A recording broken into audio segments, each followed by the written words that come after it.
오늘 하세나 본문은 열왕기상 16장 15절에서 34절까지의 말씀입니다. 유다의 아사 왕제 27년에 시므리는 디르사에서 이스라엘의 왕이 되었으나 그의 통치는 7일 만에 끝났다. 시므리가 엘라를 살해하고서 왕위를 차지할 그 무렵에 이스라엘 군대는 블레셋에 속한 기브돈을 치려고 포진하고 있었다. 그러나 진을 치고 있던 군대는 시므리가 반역하여 왕을 살해하였다는 소식을 듣고서 바로 그 진에서 그날로 군사령관인 오므리 장군을 온 이스라엘의 왕으로 세웠다. 오므리는 온 이스라엘을 이끌고 기브돈으로부터 올라와서 디르사를 포위하였다. 이때 시므리는 그 성읍이 함락될 것을 알고는 왕궁의 요새로 들어가서 그 왕궁에 불을 지르고 그 불길 속으로 들어가서 자기도 불에 타 죽었다. 이것은 시므리가 주님께서 보시기에 악행을 하고 여로보암의 길을 따라가서 이스라엘에게 죄를 짓게 한 그 죄 때문에 생긴 일이다. 시므리의 나머지 행적과 그가 꾀한 모반에 관한 것은 이스라엘 왕 역대지략에 기록되어 있다. 그때 이스라엘 백성은 둘로 나뉘어 그 절반은 기낫의 아들 디브니를 따라가서 그를 왕으로 삼았고 그 나머지는 오므리를 따랐다. 그러나 오므리를 따르는 백성이 기낫의 아들 디브니를 따르는 백성보다 강하여서 디브니는 살해되고 오므리는 왕이 되었다. 유다의 아사 왕제 31년에 오므리는 이스라엘의 왕이 되어서 12해 동안 다스렸는데 6해 동안은 디르사에서 다스렸다. 그는 세멜에게서 은 2달란트를 주고 사마리아 산지를 사들였다. 그리고 그 산에다가 도성을 건설하였는데 그 산의 소유자인 세멜의 이름을 따라서 그 도성의 이름을 사마리아라고 하였다. 오므리가 주님께서 보시기에 악한 일을 하였는데 그 일의 악한 정도는 그의 이전에 있던 왕들보다 더 심하였다. 그는 느밧의 아들 여로보암이 걸은 모든 길을 그대로 따랐다.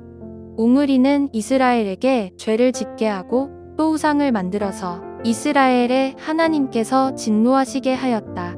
오므리가 한 나머지 행적과 그가 부린 권세는 이스라엘 왕 역대지략에 모두 기록되어 있다. 오므리는 그의 조상들과 함께 잠들어서 사마리아에 묻히고 그의 아들 아합이 그의 뒤를 이어서 왕이 되었다. 유다의 아사 왕제 38년에 오므리의 아들 아합이 이스라엘의 왕이 되어서 사마리아에서 이스라엘을 22해 동안 다스렸다. 오므리의 아들 아합은 그 이전에 있던 왕들보다 더 심하게 주님께서 보시기에 악한 일을 하였다. 그는 느밧의 아들 여로보암의 죄를 따라가는 정도가 아니라 오히려 더 앞질렀다.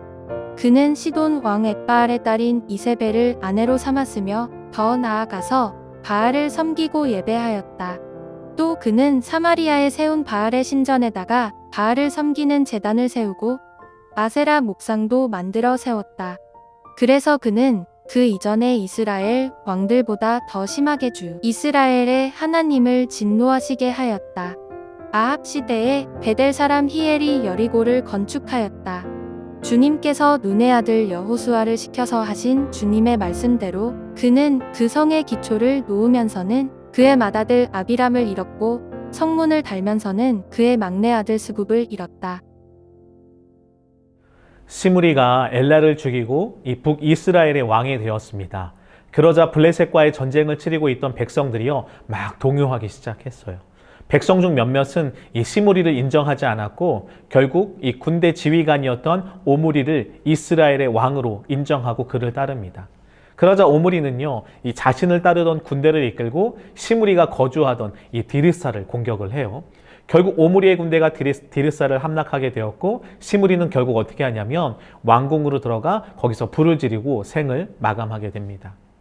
군사력을 지녔던 오므리가 이 권력을 가지게 된 것처럼 성경은 보였으나 오므리를 인정하지 않았던 무리들이 있었다라고 해요. 그래서 그 사람들은 이 디분이라는 사람을 왕으로 삼으려고 했습니다. 그래서 지금 북이스라엘은 오므리를 추종하는 세력과 이 디브니를 추종하는 세력이 나뉘어서 크나큰 혼란 가운데 있었던 것이죠. 그러나 결국 이러한 혼란은요 오므리에 의해서 정리가 돼요. 오므리가 디브니를 죽이고 왕이 되었기 때문입니다. 오므리는 그렇게 드르사에서 이스라엘을 다스리다가 이 사마리아 산지를 사서 그곳에 성읍을 세우고 수도를 이전하게 됩니다. 그곳에서 이제 혼란스러웠던 북이스라엘의 정세를 안정시켰고요. 그리고 나라의 기틀을 다지기 시작을 했습니다. 특별히 오므리는요, 빼어난 외교적 성과를 이루게 되는데요. 바로 두로와 이 시돈 지방의 항구를 이용하게 되기 때문이에요.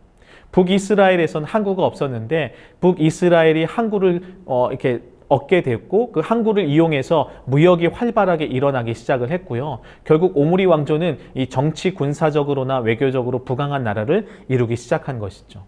그러나 여러분, 화려한 그 나라의 기틀이 잡힌 이면에는요, 짙은 어둠의 그늘이 깃들었어요. 왜냐하면 그 오므리가 시돈왕 엣바알과 정략 결혼을 하게 된 것이죠. 그래서 오므리의 아들인 아합이 엣바알의 딸인 이세벨과 정략 결혼을 하게 됩니다. 이 결혼을 통해서 물론 외교적으로는 안정된 관계를 맺을 수 있었지만 여러분, 이스라엘은요 정말 끝없는 타락으로 이끈 이 바알이라는 바알 숭배가 이스라엘을 뒤덮기 시작했어요. 그렇게 북이스라엘은요 바알 숭배를 통해 정말 타락의 끝을 보여주게 되었고, 그것은요 이전 역사보다 정말 더 하나님을 진노하게 만든 사건이 되어버리고 말았습니다. 그리고 이어 성경은 여리고 건축에 대해서 이야기를 하죠. 여리고성은 하나님께서 허락하신 약속의 땅으로 이스라엘 백성이 입성할 때에 하나님께서 친히 무너뜨리신 가나안의 성읍이었어요. 이것은 가나안 땅의 죄악에 대한 심판일 뿐만 아니라 이제 하나님께서 세우실 하나님 나라의 서막이 어떻게 시작될 것인지, 하나님 나라가 드디어 시작되었다라는 상징을 보여주는 사건이었습니다. 그런데 지금 그 여리고성을 다시 건축하고 있어요. 분명 여호수아를 통해 그 성읍을 세우는 자의 아들이 죽을 것이다라고 이야기를 했음에도 불구하고 아합 왕은요 그것을 다시 세우면서 악한 길을 걸었다라고 성경은 기록을 하고 있는 것이죠. 이것은 곧 이스라엘 백성이요 하나님과의 관계 속에서 하나님의 마음을 얼마나 더 아프게 할지를 미리 보여주는 암울한 사건을 보여준다고 말할 수 있는 것입니다. 여러분, 오므리 왕조는 이 세상의 역사의 관점으로 보면 이 격변기를 거쳐 안정기로 접어든 이 위대한 왕조의 서막을 열었다라고 할 수 있어요. 마치 로마가 팍스 로마나를 외친 것처럼, 그래서 평화의 시대가 이 땅 가운데 임했다라고 외친 것처럼 오므리 시대는요 그렇게 평화가 임한 것처럼 보입니다. 그러나 여러분, 하나님 나라의 역사의 관점으로 보면 이 시기는요 혼란함을 거쳐 더욱 타락한, 그래서 암울한 시대가 열렸다고 말할 수 있어요. 왜냐하면 여러분, 오므리 왕조를 통해서 바알 숭배가 더욱 심각하게 되었고 왕이신 하나님을 인정하는 그 하나님의 주권이 땅에 떨어졌기 때문입니다. 이렇게 여러분, 어둠이 짙은 시기에도 그러나 하나님은요 하나님의 뜻을 나타내 보여주셨어요. 특별히 하나님의 마음과 뜻을 품은 이 선지자들을 통해서 하나님은 그 일을 행하셨는데요. 하나님의 사람이라 불리운 엘리야와 엘리사와 같은 선지자를 보내셔서 하나님이 그 왕조에 대해서 악한 왕과 시대를 향해서 진리를 선포하셨기 때문입니다. 그래서 그들은요 이스라엘 백성들이 돌이키라고, 이스라엘 왕에게 회개하라고 외쳤습니다. 어둠 속에서도 하나님은 진리를 외치며 시대를 일깨우기 위해 노력을 하신 것이죠. 물론 그들이 듣지 않았지만 말입니다. 여러분, 우리가 살아가는 시대도 굉장히 어두운, 영적으로 타락한 시대라고 불릴 수 있죠. 그런데 이러한 시대를 살아가면서 우리는 어떻게 살아가야 할까요? 우리는요 이러한 세상 가운데 선지자적 역할을 감당해야 돼요.